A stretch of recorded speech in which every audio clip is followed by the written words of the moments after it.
Welcome viewer, I am Murugan S. This video tutorial describes how to make Microsoft Edge Chromium the default browser in Windows 10. Click Start button, Settings.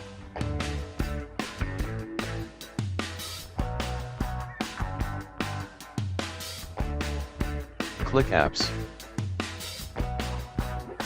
Click Default Apps.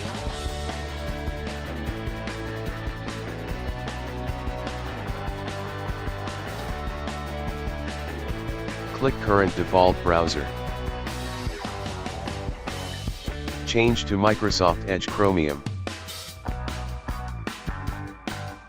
Click Switch it anyway. Thanks for watching.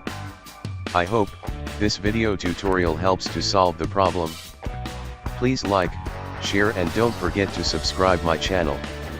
See you next video.